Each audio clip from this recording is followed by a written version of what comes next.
the first day of November.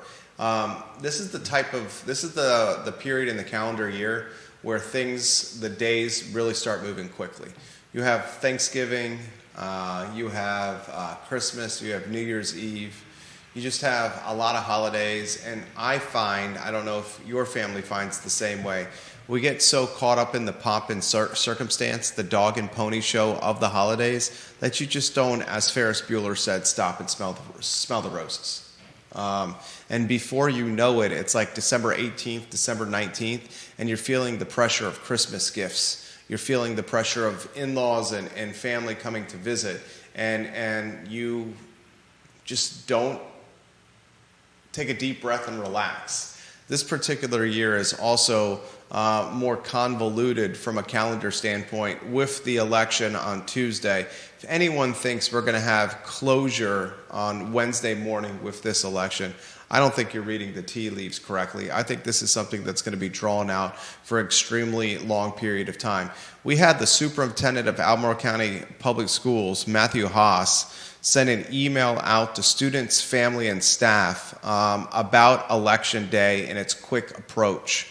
And the boss of Albemarle County Public Schools has basically encouraged parents and support staff to check in with children and gauge their mental health. He's alluding that Election Day for students in the largest school system in Central Virginia is causing a mental health crisis. And students need a little sit-down time with their trusted loved ones to see how their chutzpah and how their quality of life and how their spirit is progressing with a Trump-Harris race on the near horizon. Maybe is it the most divisive race in American history? I mean, we'll weave Judah Wickower in on a two-shot. I'm curious if there is a more divisive race in American history than Donald Trump and Kamala Harris and what's happening on Tuesday. We'll talk about that today. I want to ask you the question, is Election Day causing a mental health crisis, not just for students in Albemarle County Public Schools, but folks all over Central Virginia? I want to talk on today's program, a prop gun was found at Albemarle County Public Schools. An email was sent out to parents about said prop gun on school grounds. This is not a real gun, I want to emphasize that, but a gun that evidently was very close in resemblance to an actual weapon. And I had a number of parents send me the email that was sent to them yesterday in the morning about a gun found on school grounds at Albemarle High School. We'll talk about that today. I want to talk on today's program about haunted houses in the Charlottesville area. I don't frankly believe in ghosts. Judah has indicated he does believe in ghosts. So we'll have a discussion about what it's like to believe in ghosts and to have haunted localities in the Charlottesville metro area. We'll also talk on today's program what it's like to be single and ready to mingle and being on the dating scene and looking to meet gals. Judah's finding some success at the Jack Brown's watering hole. And ladies and gentlemen, this is an eligible bachelor, Judah Wickower, who's single and ready to mingle. We'll give some love to Charlottesville Sanitary Supply, a partner of the program. 60 years and counting, Judah? Yeah. A 3-generation business, Charlottesville Sanitary Supply on High Street. John and Andrew Vermillion on Charlottesville Sanitary Supply are incredible people. Their family's incredible. Their team is incredible. We've spent some time at Charlottesville Sanitary Supply on High Street, and we've seen how the customer interaction is so far from transactional and more about a relationship and the history of the individuals coming into this family-owned business and just telling stories. It was very impressive. Yeah. I also want to encourage the viewers and listeners that are watching our Fine and Fair talk show, if you have yet to try Mexicali restaurant on West Main Street, Judah's tried it. Oh, yeah. I've tried it. A street art museum meets a cocktail bar, meets a music venue, meets Latin fusion cuisine. Mexicali restaurant on West Main Street, River Hawkins and Johnny Ornelas. You guys are doing something so right. Judah Wickower's voice you've heard. Jack Brown's the watering hole for someone who's single and willing to mingle, Judah Wickower. Is that right? Yeah, it's a fun spot. It gets an extremely wide range of characters. That's very true. I will say this. I want to ask the viewer and listeners this question too. Judah, question for you. Mm-hmm. One of the reasons we patronize, for those that do patronize watering holes, saloons, bars, dive bars, the pub, Mm-hmm. it's as much to wet the whistle as it is the sense of community. Yeah, I mean, you can definitely drink a lot cheaper keeping it at home or with friends at a friend's house. But yeah, there's something about the eclectic nature of a watering hole that even for an introvert like me can be enticing. Bellying up to a bar, seeing strangers or people you recognize, friends or people you have no idea who they are, all in one location, it's a palpable energy. Mm-hmm. Palpable energy. I'm going to ask you, the viewer and listener, this question. Name some of the watering holes, the bars, the saloons, the pubs, the dive bars that have the best sense of community. I'm going to rattle off a few. I'm not saying this is the definitive list. These are just coming to the top of my head. Dirty Nelly's is a great example of one. Yeah, no doubt. Jack Brown's, which you highlighted, is a fantastic one. Mm-hmm. Lazy Parrot at the base of Pantops. Kevin and Cassie Kirby's watering hole is a great example of one. Miller's on the downtown mall is a great example of one. Oh, yeah. Rapture has a great sense of community. Maya Restaurant, especially with Ted Norris behind the bar, a great sense of community. Continental Divide fits that mold. I think Selvage Brewery on Ivy Road is starting to fit that mold. That's cool. What is it about these places that attract regulars day in and day out? And I don't want to just make it about the booze. Why is it Judah Wickower is now frequently patronizing Jack Brown's? Like, are you going to make the push to sainthood? Did you know I am a notcher, not sainthood, a notcher. You register your first 100 beers on a card, and you get a T-shirt. It's more than a T-shirt. It's a button-down shirt, almost like a mechanic's shirt. I don't think you get that anymore. They changed it? For just 100. Really? There are. You get your photo hung in the bar still, right? Possibly. I'm on. You're filling out the card. Yeah. Why would I go there and not fill? Excellent. I'm glad you were. I was going to ask you if you are. I think I'm in the 40s somewhere. Very nicely done. All what? Sour beers or porters and lagers?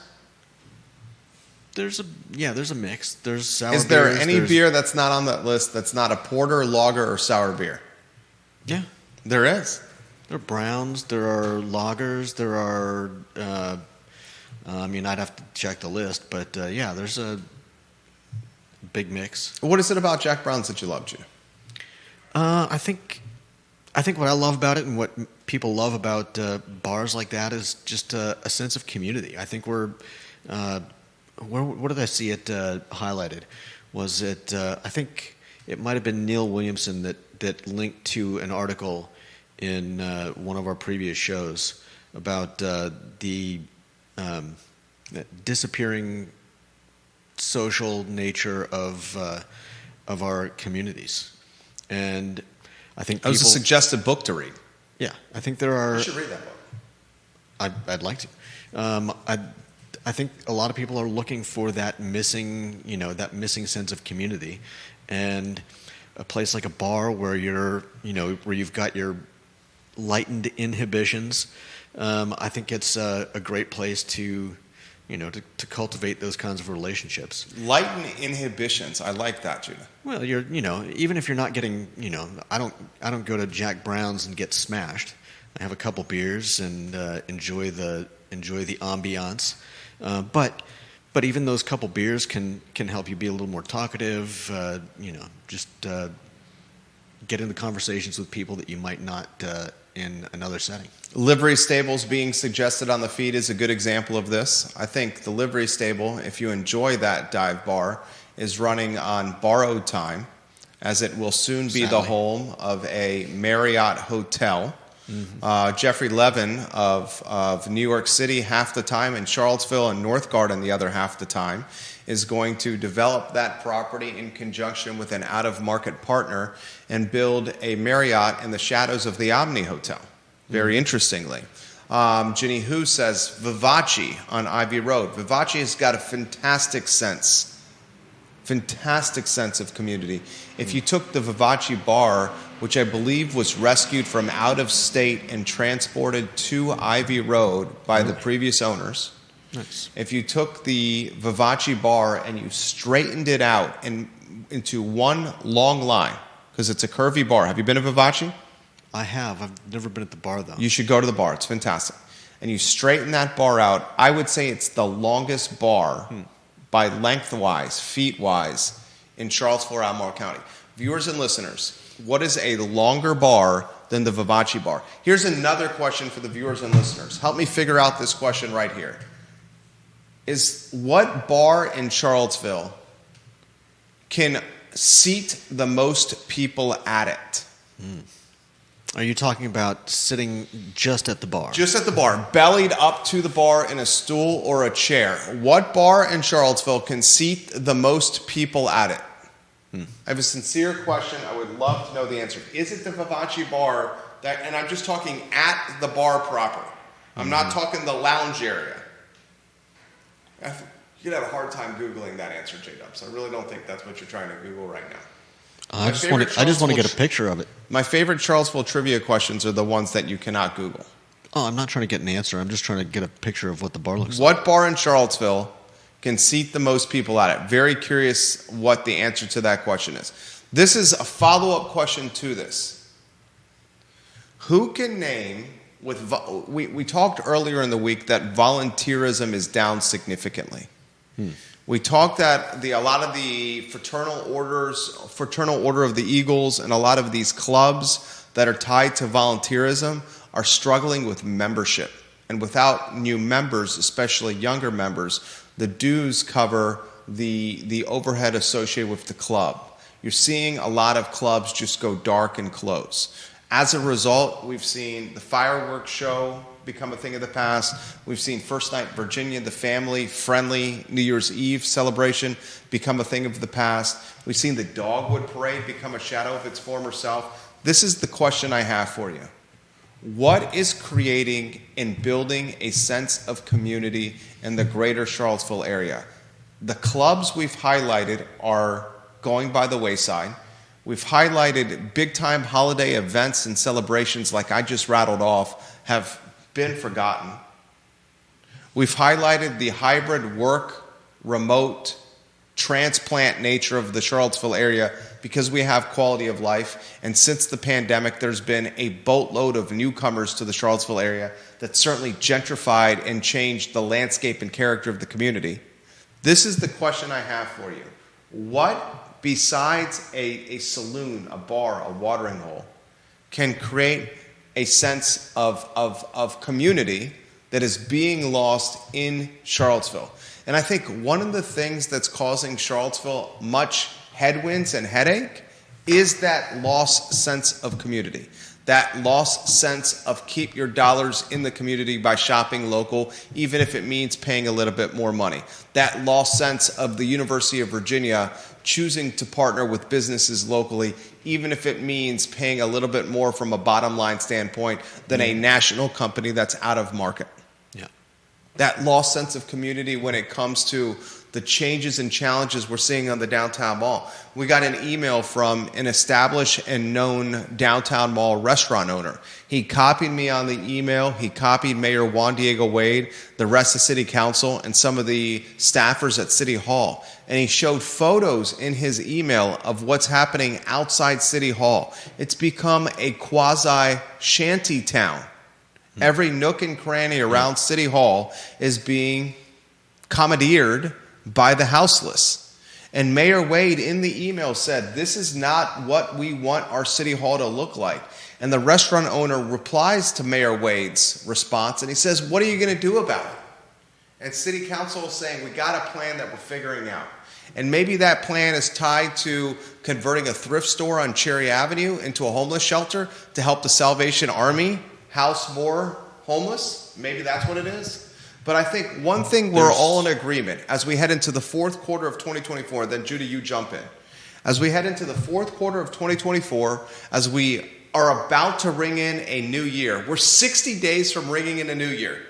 And this is how the calendar is going to flip book apart. The calendar is going to start the next 60 days by us being enamored, almost hypnotized by the Trump-Harris election for the next 2 weeks, to the point of mental health crisis. We'll talk about that. When that gets finally behind us in the next 2 weeks to 30 days, maybe longer, we will be talking about Thanksgiving and Turkey Day. And from Thanksgiving and Turkey Day, it's a sprint to Christmas, holiday parties, and New Year's Eve. And before you know it, it's January, your credit card bills are due, it's another year, and you're making resolutions. One of the resolutions we should make, perhaps Charlottesville, Albemarle County, and Central Virginia, finding its brand identity again, its sense of self, and its sense of community again. You roll your eyes. We'll see. Why do you roll your eyes? I don't know. I just don't see what would be the impetus for that. Who is pushing for that? Maybe it's you and I. Maybe it is. Maybe it's you and I. Using this platform to encourage the viewers and listeners, hey, we need to spend more locally if we want the businesses that we love to survive. Maybe it's you and I saying, get out there and volunteer. The Dogwood Parade's about to crumble and fall apart and go by the way of the fireworks show on the 4th of July and by First Night in Virginia on December 31st. Do you want that at the Dogwood Parade? I don't. It used to be a really big deal. I've never, I mean... What is going to build a sense of community here? It's not the University of Virginia. We talked on Wednesday's program how Jim Ryan's been in this community 7 years. They don't have the institutional memory of a John Castine and a Leonard Sandridge. Look at the president's position since Castine pieced out. Terry Sullivan was here for a cup of coffee. Jim Ryan was here for what started out a fantastic beginning to his tenure and now is crumbling like aged blue cheese. I made the mistake of calling it Gouda in the previous show, and you chastised and corrected me. Aged blue cheese. Will that work? Is Jim Ryan's tenure not crumbling like aged blue cheese? Well, it's not just that. Oh. I mean, look at what we've been talking about with the schools, with organizations and institutions around the area. I don't think it's just UVA. I think it's I don't know what it is. Is it crumbling? I don't mean infrastructure in terms of like roads and bridges, but is there some underlying crumbling of the fabric of Charlottesville society? I don't know that that's necessarily true, but is this more collateral damage of COVID and the pandemic? It could be. Where partially. we've seen a large. I don't think that's the sole driver, but yeah, I think that's a large flux of insiders now living in the community. That's also part of it. Is this a reflection of affordability where folks are so disenchanted and angry and bitter that they're like, what the hell? We've lived here forever and now we can't do it anymore. We're having to go to Waynesboro to live. We're having to go to the outer counties to live. That's also part of it. See what we're talking about, folks? We are losing our sense of community in Charlottesville and Albemarle and Central Virginia. We don't celebrate and champion holiday events like we used to. We have our 8 blocks that are the most important in the region that are shanty towns. Like a shanty town. Yeah, I was walking up and down the downtown mall last night, and I'm fortunate to be I'm fortunate to be a man. Fortunate to be a man. You're going to catch some heat for that. Wow. I don't mean it like that. I just mean in terms of, not having to worry about catcalls or, Describe what happened to you. Describe what you saw. People do it. I mean, I'm very aware of my surroundings, so I tend to look ahead and pick which side of the mall I'm walking on, whether I'm going to walk past someone or, take a side street up to Market and walk along there. You don't have Liza by your side anymore. R.I.P. Liza. Yeah. Folks messed with you less when you had Liza next to you. That's probably true. I mean, I didn't have anyone mess with me, but like I said, I'm very aware of my surroundings. I lived in Los Angeles for 6 years and went back for a year at USC, so I'm generally not taken by surprise. But that being said, there's a lot, whether it's people sleeping in doorways or just groups of people sitting with signs and yelling to passersby for donations.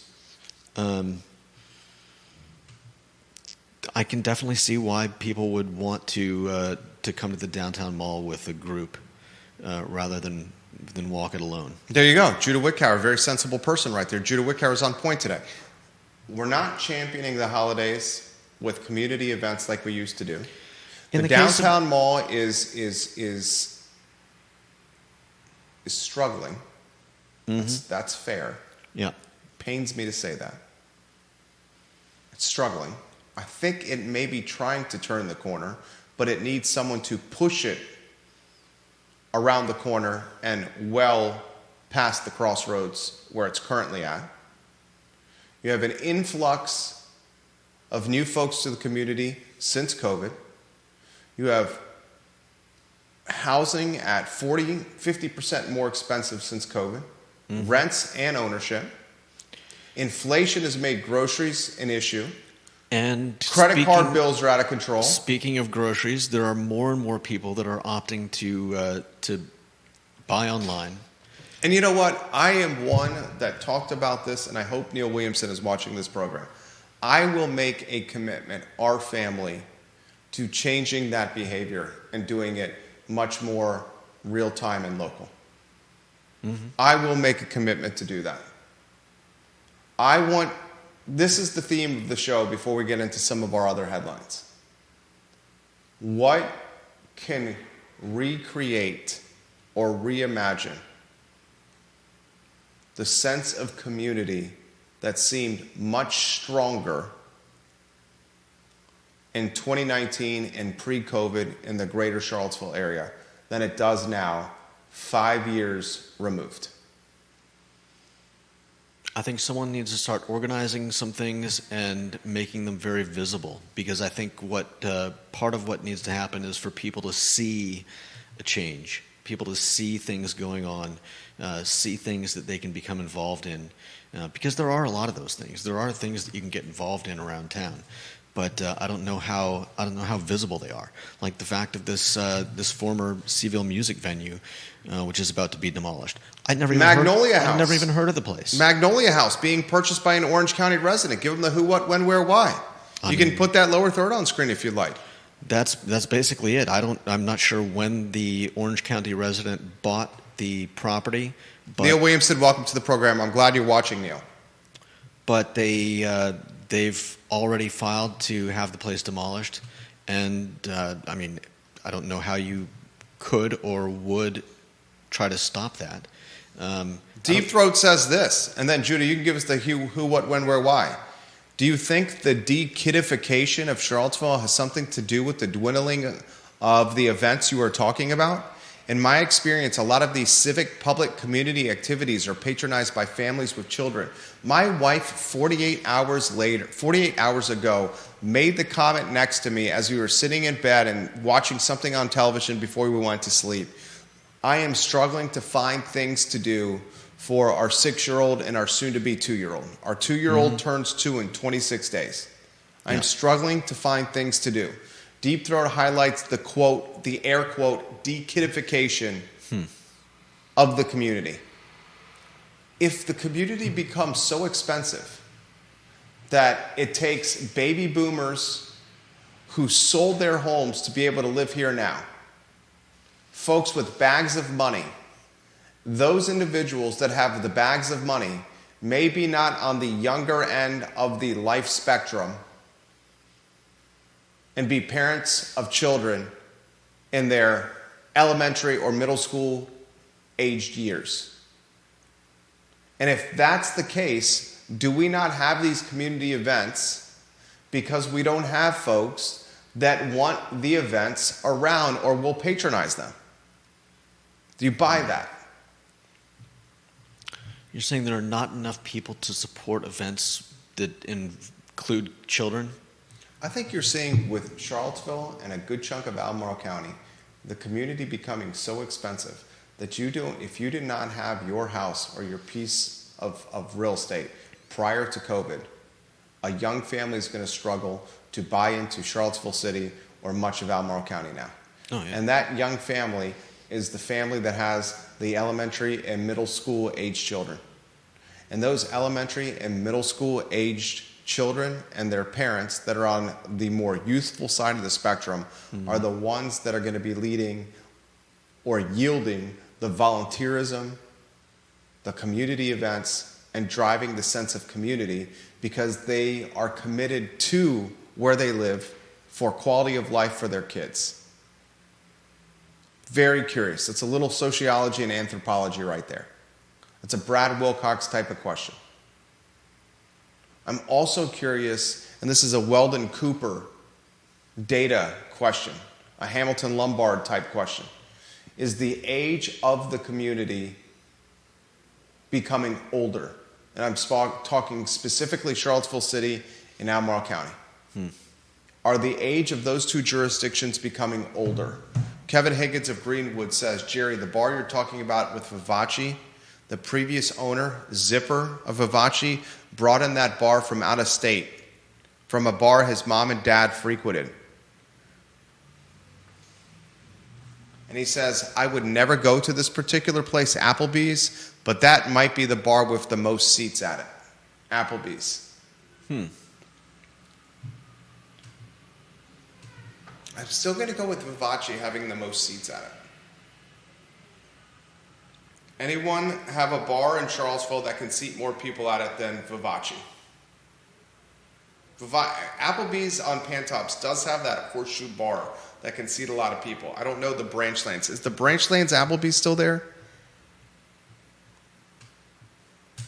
The theme of the show is the sense of community that seems to be being lost in our region and why that's happening. And I point to it first, UVA, and its leadership changing quickly and being a turnstile. I point to the president's position with Teresa Sullivan and Jim Ryan, far from the institutional length of John Castine. I point to other leadership positions at UVA, like Craig Kennett with UVA Health, who's been here for a hot minute. Yep. Kibbe, the dean of the medical school, who's been here for a hot minute. And some of the other C-suite that have been here for a hot minute. I point to the change in demographics because of COVID and the pandemic, the ability to work remotely or hybridly, which has created an influx of transplants. I point to the extremely expensive nature of the community. I point to the disenchantment of the community because affordability is clearly a problem. Yeah. I point to the city having a zoning ordinance that is so ass backwards that folks are choosing to build hotels instead of housing and openly telling the world about it. Our friends over on Market Street, Roger Voisinay and Richard Price, have said their project is stalled because of the city. Yeah. And they would have been one of the first to market in Woolen Mills. I point to schools. We could put this lower third on screen. Yesterday, a prop gun was brought to Albemarle High School. And the principal had to notify parents that a prop gun, so real and look, was on grounds. And they figured it out quickly. They're going to punish the student as the policy sees fit. But we need to notify you because a boatload of students at Albemarle High School were scared. I mentioned that to my wife. She said, of course this is going to scare the hell out of kids. They hear about gun violence in schools all over the national news, all over TikTok, Instagram, and social media. Yeah. Today, an email is sent from the boss of Albemarle County Public Schools. Put that lower third on screen. Matthew Haas telling parents to check in with kids because the election day is around the corner and he fears it's become a spur or a catalyst for mental health issues with students election day. I ask you, the viewer and listener, this question. Many of you are adults watching the program. Minors are in school when this show airs live. Those that are watching live right now, is Tuesday's election the most divisive one in American history? Probably so. I don't know about all of American history. Okay. I would say definitely recent history. What are you going to put on there? You mean, what am I going to...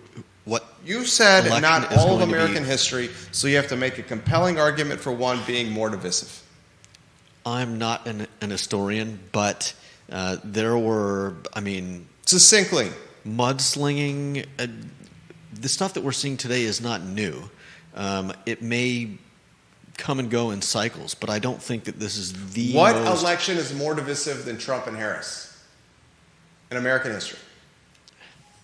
Okay, you're right then. I don't know. I don't know enough about all the past elections to say. Viewers and listeners, what election is more divisive in American history than Donald Trump and Harris right now?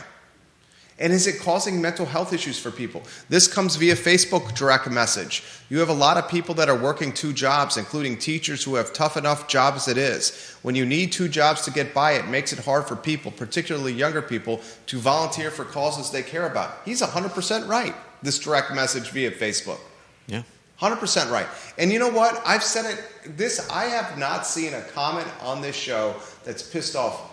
The comment that I'm about to make has pissed off people more than just about any other comment I've ever made on this program. And I'm going to say it again. And it's a fact. And it pisses people off. It's not a 40-hour-a-week community even more. When I said that to you, Judah Wickhauer, the first time in this show, you pushed back and were offended by it. And then maybe a year later, you said you were right. It's not a 40-hour-a-week community anymore. You want to live in Charlottesville. You want to be a single person. You want to be an up-and-coming family, an up-and-coming couple. It's a 60-hour-a-week community. It's a 70-hour-a-week work week if you want to own and live in Charlottesville or own and live in Albemarle County. And people are stuck on this romantic, nostalgic, yesteryear notion that you could have the white picket fence, the backyard, the 4-bedroom, 2.5-bath, and a great school district on a half an acre in a subdivision and work 40 hours a week, 9 to 5, and leave your office, your desk at 5:01 p.m. and make it home by 5:30 p.m. dinner with your kids and your wife or your husband and your children. And that is just a notion in a romantic, yesteryear fable idea that is not today's Charlottesville reality. And that offends folks. And folks are offended by that because they don't want to spend the majority of their time on this planet clocking hours to make money. I get it. I totally get it. And I totally also understand it. You jump in after I say this. I think they're offended by your presentation of it. Okay. How can I, succinctly and accurately and factually? A bit aggressively? Another thing that's folks are offended by. You ready for this? Mm-hmm. And I get it. I empathize. My wife drills this into me weekly. She said, Jerry, the large portion of people that work don't like what they do for a job. And she said, you're fortunate, you love what you do. And she's right. Mm-hmm. I love my work. I love it. I love it. You know I love it. I love it. And I don't mind doing it because I love it. And most aren't that way. But if your notion, or what if you were taught your entire life, Judah, and viewers and listeners, by your parents, by your mom and dad, by your dad and dad, by your mom and mom, is that you go to college, You do well in high school, you get into a good college. You do well in college, you get a degree. You get a job, you work your 9 to 5, you save your money, 25 or 30% of your paycheck every week.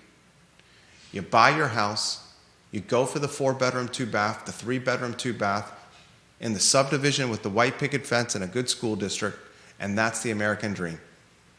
And now that American dream, this brainwashing that's been done of generations, young millennials, Gen Zers, Gen Alpha, is just not reality anymore. And their reality in their eyes is perhaps nightmarish. And the 9 to 5 is the first shift. And the next shift is 3 to 4 days a week from 5:30 to 10. And that creates resentment. And that limits volunteerism. And the resentment breeds bitterness. And the bitterness erodes community. And the community creates no holiday championing and events around the 4th of July, around Memorial Day, around Labor Day, Thanksgiving and Christmas, New Year's Eve. Then you sprinkle in expensive groceries, floating debt that really never dropped since Powell cut the rate. I think it's dropped like a point. I was reading on CNBC today. Let me see if I can find the headline.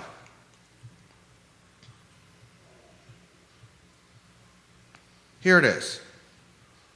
Despite a half-point Fed cut, it wasn't a point. Despite a half-point Fed cut, the average credit card APRs fell by just 0.13%. Oy. Powell cuts the rates, says inflation's in check. Groceries are only up 2 points, 3 points inflation-wise.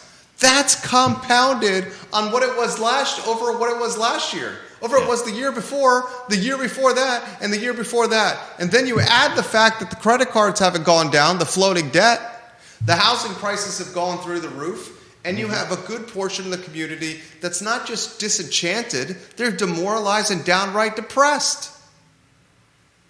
And there's your sense of community. Maybe that's why you have prop guns being brought into Albemarle High School. Maybe that's why last week you had students creeping into convenience stores and buying vape cartridges, which they thought they were smoking the Chiba of mommy and daddy's ear, and instead are buying carts and vapes of God knows what they're inhaling. I'm still not fully on board with that narrative. You're not on board that today's drugs are stronger than the drugs when we were growing up, Judah? I'm definitely not on board with that. Can someone besides me push back with Judah about today's drugs? Are today's drugs stronger than the mushrooms we got from piles of poo in yards, or the weed that was growing in the back of Johnny's house, or in Susie's closet in her fish tank under a light? Come on now. Judah, have you ever heard of the word fentanyl? Yeah. Was fentanyl popping around when you were crushing on Kelly Kapowski and wishing you were Zach Morris, or chilling by the pool with Brenda and Kelly and Donna and 90210? I think you're projecting. I'm not projecting. I'm trying to entertain. I was never a big fan. I'm trying to entertain. Never a big fan of any of those. God, why and you act like you always do this. What do you mean? You're acting like when we were like, our childhoods were like the inception of drugs in America. That's like not what they I'm haven't saying. been around since before we were born. And they weren't always. They're never always just been things that sprout out of the ground. Judah, you are honestly telling me that you don't think the drugs of today are scarier and more dangerous than the drugs of 30 years ago? I think fentanyl is terrifying. Okay, that being the case, I'm asking you a very succinct question. You want Do me you to think say the drugs of today are more potent, stronger, and dangerous than the drugs of 30 years ago? Some of them are. Juan Sarmiento, I agree with you, Jerry. The strains of marijuana today are astronomically higher in THC than the pot of yesteryear. He's 100% right. Yeah, I have no problem with that statement. But marijuana is not the only thing out there. Like, PCP has been around for a long time. You know what people used to do on PCP? Angel dust, barbiturates. Like, the weed is not the only drug, that was going around for the last 50 years. Deep Throat has got a graph on the Twitter DM. Can you put that on screen for the viewers and listeners that are watching? It's a chart that highlights cannabis and its potency over the years. From 1995, the percentage of THC until 2014. He says, and that's just the flower. Forget about the extract. Yeah. As someone who has some experience with cannabis, the potency of today is exponentially more significant than that of the weed that I was smoking in high school.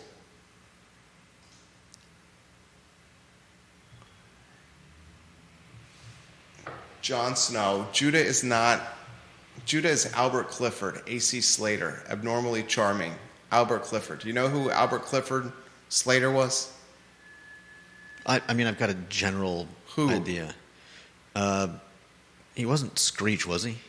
Dustin Diamond. Rest in power, Dustin Diamond. Although you became a very scary, demented, and sketchy person, somewhat perverted and definitely tormented. You are in a different place that I hope offers you more solace than your last few years on Earth, where you were spending time in hot tubs with sketchy porn stars. Mario Lopez was A.C. Slater. Albert Clifford, abnormally charming. Gotcha. That's right, Jon Snow. We are talking on today's program about why we see a sense of community seem to be eroding in the greater Charlottesville area. Somehow Judah is convinced. Do you have the chart on screen? No, I'm trying to get it. Judah is convinced the drugs of today are significantly less potent and dangerous than the drugs of yesteryear. All right. If you're going to miss... I never said that. What you said. No, I never said that. Oh my God. You cannot say that's what I've been saying.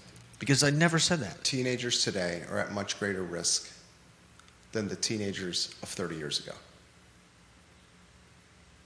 The teenagers of 30 years ago were not PCPing and angel dusting. The teenagers of 30 years ago were smoking flower, eating some boomers, and drinking smeared off ice, maybe some Gilby's vodka, and some Beast Light, Beast Ice, and Natty Ice and Natty Light, maybe a Bud Heavy.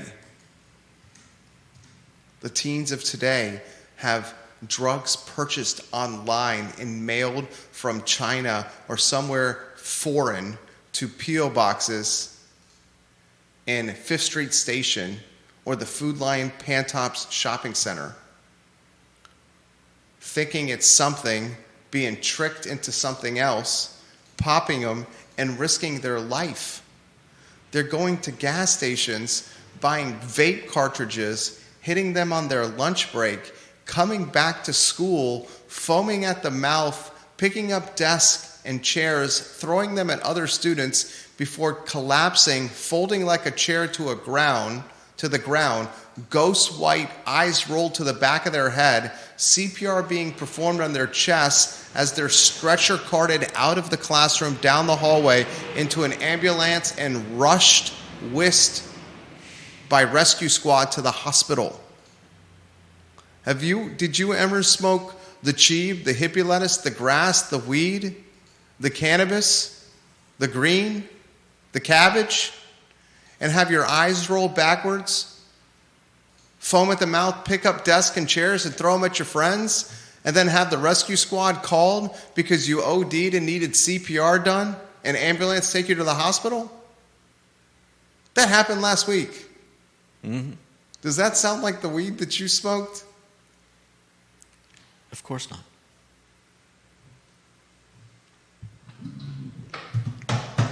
And as someone, I'll tell you this. I'll tell you this right now.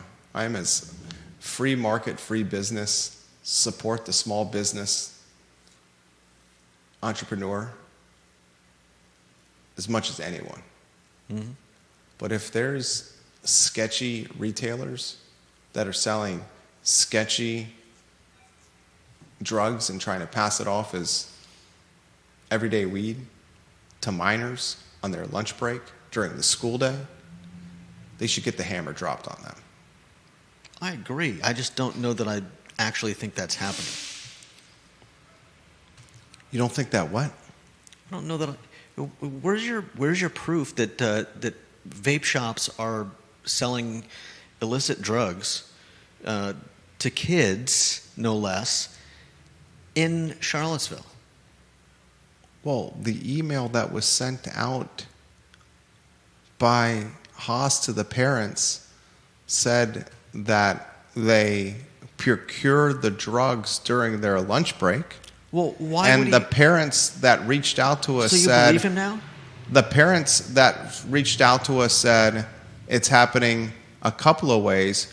One, there's a kid or kids that have been dealing in school grounds during school hours. Far more believable. And than... two, there are kids that are going to local convenience stores close to the school and buying them during school hours themselves and smoking stuff that they don't know what it is. I just find it hard to believe that a vape shop is, first, they're not allowed to sell marijuana, so it's illegal. Second, that they're selling it to kids. And third, that they would actively be selling something that's laced with random drugs. Can I respond to those comments? Yeah. I'll start with third. Of course you can. It's your show. Also, it's our show. I'll start with third. They don't know what they're selling. They don't know what they're selling. It's an unregulated market. It's the wild, wild west of vape cartridges. They don't know what they're selling. They're buying stuff from middlemen or wholesalers that are telling them it's this when they don't know what it is. But they don't know what chemicals are in it. Are you just guessing? No, I'm not just guessing. How do you know that? Because I'm a sophisticated person and I read. And I have common sense. And I grew up as a troublemaking kid. And I still know a lot of troublemakers locally. And I won't say who they are, but they watch this program routinely. And they're very savvy and experienced when it comes to this. And they're letting me know what's going on. And I may or may not go to their houses and hang out with them. And two, you're saying you don't believe that a vape shop would sell something to a minor? Dude, do you remember when we used to buy beer and booze when we were minors from the same retailers? We would go into convenience. Do you remember Oak Hill Market off of Old Lynchburg Road by the villas at Southern Ridge, close to where your parents lived in Redfields before they moved down the street? You mean next to... Jim Shank's Barbershop. The stab and grab is what the teens would call it. The stab and grab next to the trailer park. That place was notorious for selling beer to minors. There's always going to be retailers that prioritize making some money by selling to minors. Always. I am not trying to be combative here, and maybe that's just part of what my nature is here, but your give people the benefit of the doubt, genuine purity is the complete opposite of my the complete opposite of my... It is the complete opposite of your... Let's take an anecdote of what we used to do as kids and expand it to say that Judah, like every vape shop is selling laced marijuana cartridges to kids. I didn't say vape shop. You're sitting in the room when the parents are calling me, and I know you're not hearing what they're saying, but you're hearing the parents calling me and reach out to me, and me taking notes at an aggressive clip on paper. One time in the car, one time while we were right here in the studio. And the parents are telling me this is what happened with their kids. One parent told me that his daughter at Monticello High School was buying drugs from another student at Monticello High School. Another parent told me that his kid at Monticello High School left during the lunch break and went to a local, and I'll let the police do their investigation. I'm told it's happening right now. Went to a local hut or castle, procured what they thought was weed, ended up, as Matt Haas called it, ingesting it. I don't know what kind of weed Matt Haas was smoking, but you're not ingesting vape pens, Dr. Haas. You're not eating the vape pen, Dr. Haas, or the cartridge. Pretty sure you're smoking it. And then went back to school, foaming at the mouth, picking up desks and chairs, throwing at other students before folding like a chair, collapsing to the ground, eyes rolled back, ghost white, CPR pumping on the chest, stretcher, rolling kid out of the classroom, down the hallway, into an ambulance. And then we wonder about the mental health of students when they see that, the mental health of students when they see a prop gun, but we want to prioritize the mental health of students when it comes to the election on Tuesday with messaging to parents today. Check in on your kids. Donald Trump and Kamala Harris, they're running for president on Tuesday. You should check in on them with that mental health. It's not the prop gun or the ODs. It's That may be triggering kids too. Who are we to say? What, the election? I think the kids don't even care about that. I think you're wrong there. I think they would care about seeing their buddy fold like a chair with their eyes rolled back by their head, ghost white, and CPR performed on their chest after having to dodge and duck flying desks and chairs. I agree. That's just me. I agree. This comes via Facebook DM. I will say that a girl in my high school class ended up in the ER because someone laced some pot she smoked. He also says, you're not wrong that just ordinary pot is stronger now, and drugs like fentanyl definitely have made things more dangerous. Mm-hmm. Fentanyl scares the bejeebus out of me. No doubt. Anything you want to add to this? Yeah. Kevin's showing a graph. You see what Kevin said? The number of drug overdose deaths in the United States from 1999 to 2022 by gender. Mm-hmm. Look at the chart. Can you put Kevin's chart on screen? Holy jeebus. In 1999, there was 17,000 drug overdose deaths, according to this Statista.com chart. In 2021, drugs are bad. You're talking 110,000. It's 10x'd. 10x'd, Judah. Yeah, drug overdose deaths. This is a reflection of the drugs being stronger, and that's why I think viewers and listeners are sending us this tangible evidence. You're choosing. Oh, I'm not choosing. This is being sent to me by viewers and listeners. Yeah. First one, Deep Throat, who we are in agreement is a very intelligent person. Second one, Kevin Higgins, who we're in agreement is a very intelligent person. Yeah.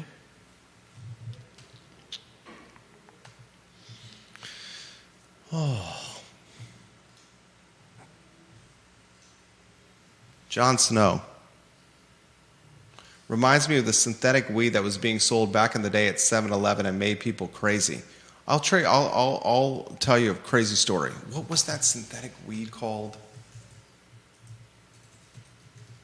I shouldn't tell this story. What was it called? K2 or Spice? I think it was Spice. I think it was called Spice. I'm not going to utilize names. Because a lot of people watch this show, including the people that were there. I'm sitting at 208. I walk into the place I was renting with 3 buddies at 208 Little Graves in Belmont. The year was 2006. We're fresh out of college at UVA. Me and 3 other friends. Tall Tom, Mad Dog Henny Brown, and S Child, who climbed a rope ladder to live in the attic because he got cheaper rent. The four of us are broke, but we choose to live on Little Graves because we could stumble home from the bars in the mall. I walk into 208 Little Graves, and a buddy is sitting on the couch, and he says, "I got something you should try." I think it was spice. He put it in a binger. We ripped it. I looked around after ripping that binger, and the walls were melting down. For 5 minutes, I legitimately lost my mind. Legitimately lost my mind. The walls were melting down before us. I could not stand. I was trying to rip off a bookcase from the wall. Wow. And this was in 2006. God knows what's happening now. And I was 25 years old. What's a 15-year-old doing? What's a 16-year-old doing? For 5 or 6 minutes, a 25-year-old lost his mind, saw the walls melting, saw everything literally melting, and without knowing what I was doing for 5 or 6 minutes, no concept of what I was doing, was trying to rip bookshelves off the wall. What is a 15-year-old or 16-year-old doing in a classroom who has no experience? And I was extremely experienced. Vanessa Parkhill. If we would stop allowing our government, particularly the federal government, to be so intertwined with our daily lives, I believe we would be less stressed. The more power and control we hand over as we ask the government to fix all our problems, the less freedom we have to make our own independent decisions. The more others tell you what you can and cannot do, and the less money you have left in your own pocket because politicians take more and direct those funds how they see fit, feelings of hopelessness are bound to grow. She says self-responsibility, civic duty, and helping our neighbors is being replaced with a nanny state that many are becoming dependent on because we are hopeless. We can do better. We have to believe in ourselves and the idea that American principles give us opportunities we can't find anywhere else. Immigrants see the possibility. It's too bad that so many of us living here do not. Mm-hmm. Love that, Vanessa Parker. Nora Gaffney, thank you for watching the program. I have a counselor, a supervisor watching the program. Kevin Higgins says, Harris Teeter sells Narcan now over the counter. That speaks volumes to the potency of today's drug. Kate Schartz, thank you for watching the program. The message we get from Matthew Haas today is to check in on your students and your kids as it pertains to the mental health anguish they're experiencing from Tuesday's election. I would like the commentary to be from the superintendent. Check in on your students and your kids because their mental health could be in peril because they saw some of their classmates stretchered out into an ambulance because of overdoses that happened on their lunch break, or because they saw a prop gun carried into school that looked so real that kids thought a school shooting was happening. Am I diminishing the impact of an election as it pertains to guns on campus and overdoses in schools? Yes, because I don't think the election is going to have the same mental health damning impacts as overdoses and prop guns in hallways and classrooms. This is the Friday edition of the I Love CVille Show. If you put me on a one shot, then I'll go to you with some closing thoughts.